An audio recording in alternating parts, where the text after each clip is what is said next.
Hello అండి. Summer వచ్చేసిందంటే తెలంగాణలో ఎక్కువగా చేసుకునే మొక్కజొన్న గట్కని ఈ వీడియోలో చూసేద్దామండి. చాలా సింపుల్గా చేసుకోవచ్చు, టేస్ట్ కూడా బాగుంటుంది, ఆరోగ్యానికి కూడా ఎంతో మంచిది. పాతకాలంలో అయితే అన్నం ప్లేస్లో కంప్లీట్గా గట్కని తినేవాళ్ళు కదా. మనలో చాలామందికి ఈ గట్క తెలియదు. నాకైతే చాలా ఇష్టం అండి, మా పిల్లలు కూడా ఇష్టంగా తింటున్నారు. సో అందుకే అప్పుడప్పుడు చేస్తూ ఉంటాను. ఇప్పుడు ఈ గట్కని మీకు ఎలా చేసుకోవాలో చూపిస్తున్నాను. బయట షాప్స్లో అయితే మొక్కజొన్న రవ్వ దొరుకుతుందండి. నేనైతే ఇక్కడ జొన్నలు ఉన్నాయని చెప్పేసి వాటిని మిక్సీ పట్టేసి చేస్తున్నాను. అది కూడా ప్రాసెస్ చూపిస్తున్నాను. ముందుగా మిక్సీ పట్టేసుకొని ఇలా జల్లెడ పట్టేసుకుంటే పొడిపిండి మొత్తం వచ్చేస్తుంది.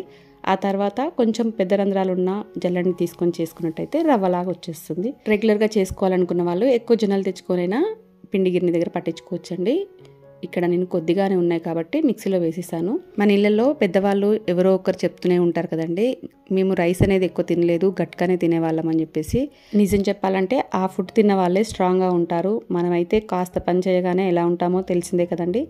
ఇలాంటి ఫుడ్ అప్పుడప్పుడైనా మనం తిని పిల్లలకు కూడా పెట్టినట్టయితే వాళ్ళకు కూడా మన పాతకాలం వంటల్ని అలవాటు చేసినట్టు అవుతుంది.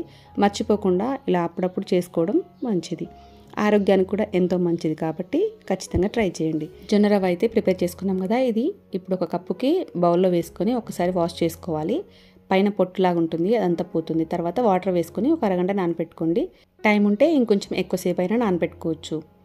ఇప్పుడు దీన్ని పక్కకు పెట్టేసుకొని ఇప్పుడు ప్రిపేర్ చేసుకుందామండి. ఇక్కడైతే నేను కుండలో చేస్తున్నాను, గిన్నెలో అయినా చేసుకోవచ్చు. 1కి 4 కప్పుల వాటర్ వేసుకుంటున్నానండి.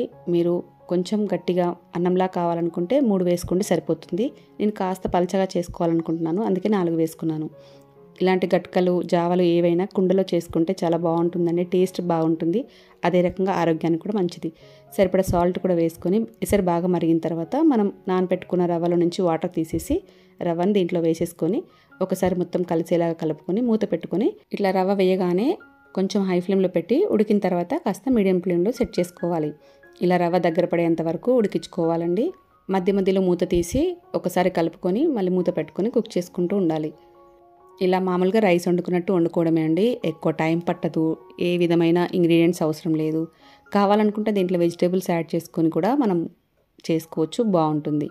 ఇదైతే ట్రెడిషనల్ రెసిపీ అండి, చాలా సింపుల్గా చేసుకోవచ్చు. ఎంతమంది గట్కని తిన్నారు, ఎంతమందికి ఇష్టమో కింద కామెంట్ సెక్షన్లో తెలియజేయడం మర్చిపోకండి. ఈ పాతకాలపు సాంప్రదాయ వంటని ఇంకా ఇప్పటికీ ఈ కాలంలో ఎవరెవరు ఇష్టపడుతున్నారో తెలుసుకుందాము. కంపల్సరీ కామెంట్ సెక్షన్లో తెలియజేయడం మర్చిపోకండి. చూడండి దగ్గర పడిపోతుంది, కొంచెం ఎసరు ఉండగానే కూడా ఆఫ్ చేసుకోవచ్చు. చల్లారిన తర్వాత ఇంకాస్త గట్టి పడుతుంది. ఈ హెల్దీ రెసిపీని టేస్ట్ చేద్దామండి. గట్కని తినడానికి పర్ఫెక్ట్ కాంబినేషన్ అయితే పెరుగు మామిడికాయ పచ్చడి అండి. నాకు తెలిసి దీనికి మించిన కాంబినేషన్ అయితే ఉండదనుకుంటా. చాలా అంటే చాలా టేస్టీగా ఉంటుంది. ఇక్కడ నేనైతే కొంచెం పలచగానే చేసుకుంటున్నా అని చెప్పాను కదా. మార్నింగ్ బ్రేక్ఫాస్ట్లా కూడా ఈ గట్కని తీసుకోవచ్చు. గ్లాస్లో ఈ గట్కని వేసుకొని చిక్కటి పెరుగుని కానీ లేదంటే మజ్జిగని కానీ వేసుకొని సాల్ట్ వేసుకొని బాగా కలిపేసుకొని గ్లాస్లో పోసుకొని తాగినా చాలా అంటే చాలా బాగుంటుంది. ఇక్కడ కొంచెం గట్టిగా చేసిన గట్కను కూడా చూపిస్తున్నాను మీకు అర్థం కావడానికి. అది నెక్స్ట్ డే చేసుకున్నామండి, అందుకే పెట్టాను వీడియో క్లిప్పింగ్. సూపర్గా ఉందండి టేస్ట్ అయితే. మీరు కూడా ఖచ్చితంగా ట్రై చేయండి. గట్కా అంటే ఇష్టం ఉన్న వాళ్ళు లైక్ చేసి కింద కామెంట్ సెక్షన్లో తెలియచేయండి. గట్కని మిస్ అవుతున్నాం అనుకున్న వాళ్ళు మీ ఇంట్లో వాళ్ళకి షేర్ చేసి వండి పెట్టమని చెప్పండి. అదేవిధంగా కొత్తగా చూస్తున్న వాళ్ళు సబ్స్క్రైబ్ చేసుకొని బెల్ ఐకాన్ క్లిక్ చేయండి. నేను వీడియో పెట్టగానే మీకు నోటిఫికేషన్ వస్తుంది. Thank you.